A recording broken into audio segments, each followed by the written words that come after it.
जय श्री कृष्ण। न वेदयज्ञाध्ययनेन दानेन च क्रियाभिर्न तपोभिरुग्रहे एवं रूपः शक्य अहं न लोके द्रष्टुं त्वदन्येन कुरु प्रवीर। अध्याय 11 श्लोक 48 व्याख्या।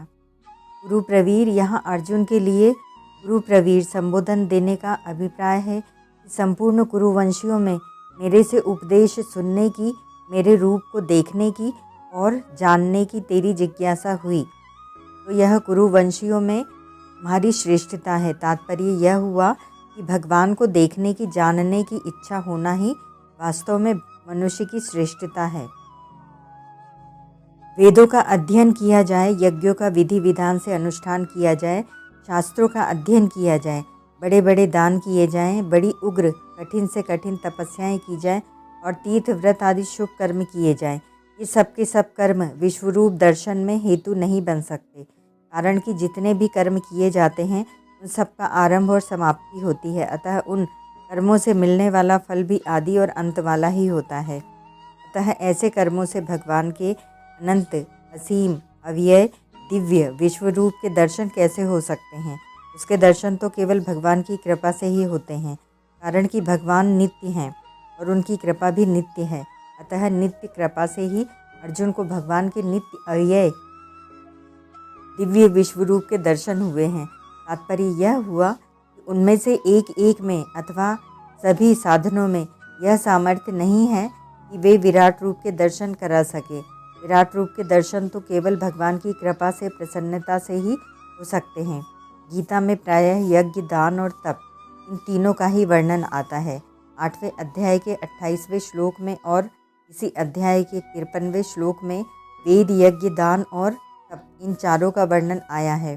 और यहाँ वेद, यज्ञ, दान, तप और क्रिया, इन पांचों का वर्णन आया है। 8वें अध्याय के 28वें श्लोक में सप्तमी विभक्ति और बहुवचन तथा यहाँ के श्लोकों में तृतीया विभक्ति और बहुवचन का प्रयोग हुआ है, जबकि दूसरी जगह प्रायः प्रथमा विभक्ति और एक वचन का प्रयोग आता है। यहाँ तृतीया विभक्ति और बहुवचन देने का तात्पर्य यह है कि इन वेद, यज्ञ, दान आदि साधनों में से एक एक साधन विशेषता से बहुत बार किया जाए अथवा सभी साधन विशेषता से बहुत बार किए जाए तो भी वे सबके सब साधन विश्वरूप दर्शन के कारण नहीं बन सकते, अर्थात इनके द्वारा विश्वरूप नहीं देखा जा सकता, कारण कि विश्वरूप का दर्शन करना किसी कर्म का फल नहीं है। जैसे यहाँ वेद, यज्ञ आदि साधनों से विश्वरूप नहीं देखा जा सकता, ऐसा कहकर विश्वरूप दर्शन की दुर्लभता बताई है। ऐसे ही आगे 53वें श्लोक में वेद, यज्ञ आदि साधनों से चतुर्भुज रूप नहीं देखा जा सकता, ऐसा कहकर चतुर्भुज रूप दर्शन की दुर्लभता बताई है। चतुर्भुज रूप को देखने में अनन्य भक्ति को साधन बताया है।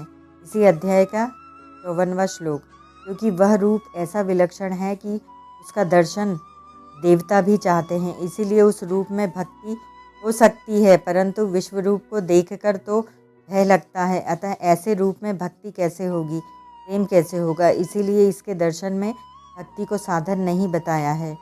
यह तो केवल भगवान की प्रसन्नता से, कृपा से ही देखा जा सकता है। मनुष्य लोक में इन साधनों से तुम्हारे सिवाय मेरा विश्वरूप कोई देख नहीं सकता।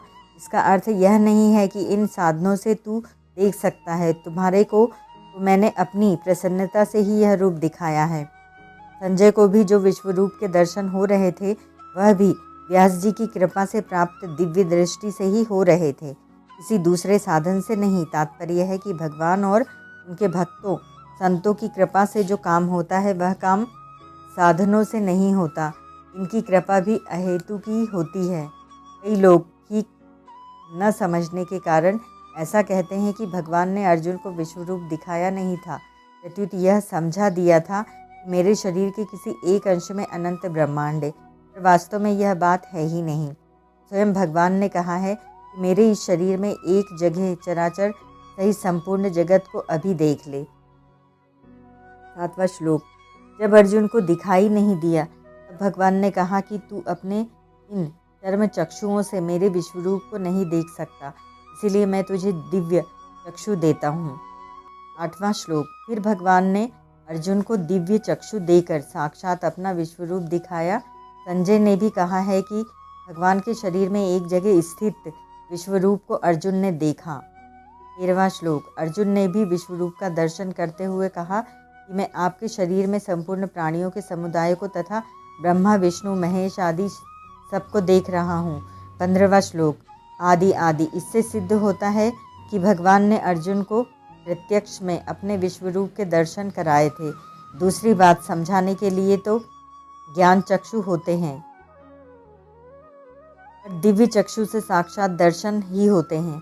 अतः भगवान ने केवल कहकर समझा दिया हो ऐसी बात नहीं है। ओम तत्सत।